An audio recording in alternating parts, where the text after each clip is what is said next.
wanneer ons praat van gesondheid en hoe 'n mens ongesond kan wees, ons kan verskillende vlakke identifiseer, of dit fisies of geestelik of sielkundig ongesondheid is. En dan kom ons by dysfunksionele gesinne en organisasies. Maar daar is ook 'n swakheid op van gesondheid, van geestelike gesondheid. En dit kan baie meer slinks en moeiliker wees om dit te diagnoseer en te genees.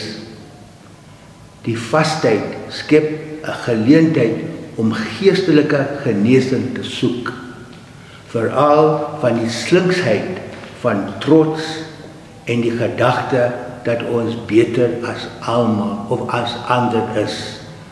Vra die Gees van God om jou te inlig en om jou te lei om jou genesing te bring.